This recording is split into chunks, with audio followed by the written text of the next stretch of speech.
नमस्कार। आज हम बात करने वाले हैं गौर गोपाल दास की एक बहुत ही कमाल की किताब जीवन के अद्भुत रहस्य के बारे में। ये किताब असल में हमें एक बैलेंस्ड और पर्पसफुल जिंदगी जीने का प्रैक्टिकल रास्ता दिखाती है। सोचिए, ये बात कितनी पावरफुल है ना? ये हमें याद दिलाती है कि हमारी जिंदगी की गाड़ी किस दिशा में जाएगी। ये हमारे रोजमर्रा के छोटे छोटे फैसलों पर ही तो डिपेंड करता है। अब सवाल ये है कि ये ज्ञान आ कहाँ से रहा है? तो ये आ रहा है गौर गोपाल दास से, जिनकी अपनी कहानी किसी इंस्पिरेशन से कम नहीं। जरा सोचिए, एक इलेक्ट्रिकल इंजीनियर अच्छी खासी कॉर्पोरेट लाइफ सब छोड़कर एक साधु का रास्ता चुनता है। और शायद इसीलिए उनकी बातों में ना स्पिरिचुअलिटी और प्रैक्टिकलिटी का एक कमाल का बैलेंस मिलता है। और पता है, इस किताब की सबसे अच्छी बात क्या है? इसकी सिंप्लिसिटी। पूरी की पूरी किताब एक कार राइड के दौरान हुई बातचीत पर बेस्ड है, और इसी वजह से ना बड़े बड़े मुश्किल आइडियाज भी बहुत सिंपल और अपने से लगने लगते हैं। तो एक बैलेंस्ड लाइफ का सीक्रेट है क्या? लेखक इसे एक बहुत ही मजेदार तरीके से समझाते हैं, एक मेटाफर के जरिए।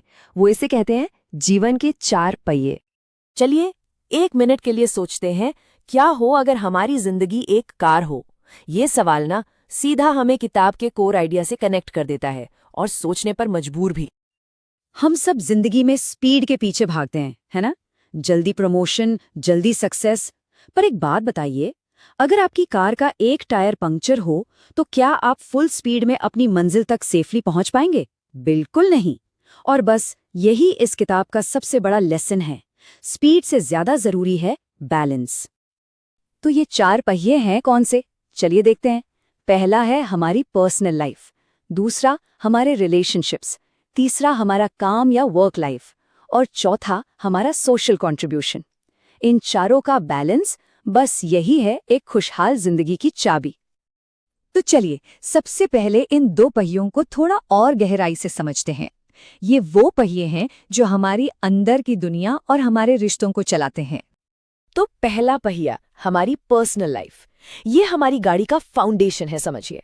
और ये 3 चीजों पर टिका है। पहला, ग्रैटिट्यूड, मतलब जो हमारे पास है उसकी वैल्यू करना। दूसरा, सेल्फ अवेयरनेस, यानी खुद को जानना, अपनी अच्छी बुरी बातों को समझना। और तीसरा, माइंडफुलनेस, मतलब न पास्ट की चिंता, न फ्यूचर का स्ट्रेस, बस आज में, इस पल में जीना। ये बात कितनी गहरी है।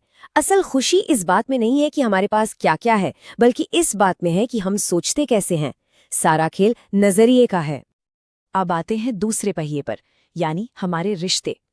ये पहिया मजबूत होता है एम्पैथी से, माफ कर देने से, एक दूसरे की रिस्पेक्ट करने से, ध्यान से सुनने से और एक दूसरे को अप्रिशिएट करने से। यही चीजें हैं जो रिश्तों को जोड़े रखती हैं। तो पहले 2 पहिए तो हो गए। अब चलते हैं बाहरी दुनिया की तरफ और बात करते हैं तीसरे और चौथे पहिए की, यानी हमारा काम और समाज में हमारा योगदान। ये वो चीजें हैं जो हमारी लाइफ को एक बड़ा पर्पस देते हैं। देखिए, काम को देखने के ना 2 नजरिए हो सकते हैं।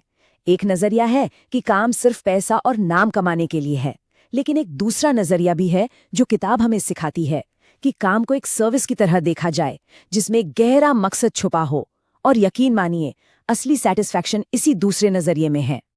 और फिर आता है चौथा और आखिरी पहिया, सोशल कंट्रीब्यूशन।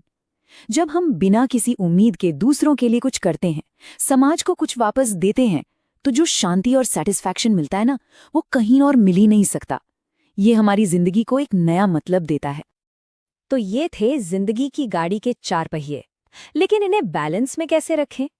चलिए अब उन की प्रिंसिपल्स पर बात करते हैं जो इस बैलेंस को बनाए रखने में हमारी मदद करेंगे। मतलब इस किताब के सबसे जरूरी टेकअवेज। पहला और सबसे जरूरी लेसन है ग्रैटिट्यूड, यानी आभार। बड़ी बड़ी चीजों के पीछे भागने की रेस में हम अक्सर छोटी छोटी खुशियों को नजरअंदाज कर देते हैं। बस जिस दिन हम उनकी कद्र करना शुरू कर दें, जिंदगी को देखने का पूरा नजरिया ही बदल जाता है। दूसरा बड़ा लेसन है माफ करना। किसी के लिए मन में गुस्सा या नफरत रखना, जानते हैं कैसा है? ये वैसा ही है जैसे आप खुद जहर पीकर उम्मीद करें कि सामने वाला मरेगा। ये बोझ सिर्फ हमें ही थकाता है। तो जब हम किसी को माफ करते हैं ना, तो असल में हम खुद को आजाद करते हैं। और तीसरा की लेसन जो बहुत ज्यादा जरूरी है, वो है हमारी कंपनी, हमारी संगत। हमेशा ऐसे लोगों के साथ रहिए जो आपको इंस्पायर करें, आपको आगे बढ़ने में मदद करें, न कि ऐसे लोगों के साथ जो आपको पीछे खींचे। और आखिर में ये एक बात शायद पूरी किताब का सार है। खुशी की चाबी ये नहीं है कि हम बदल जाए और किसी और की तरह बन जाए। नहीं, असली खुशी तो ये है कि हम वो बने जो हम असल में बन सकते हैं, अपना बेस्ट वर्जन। और मैं आपको एक गहरे सवाल के साथ छोड़कर जा रहा हूं, जो इस किताब से ही है। ऐसा क्या किया जाए कि जब हम ना हो तो हमारी कमी महसूस हो? इस पर सोचिएगा जरूर।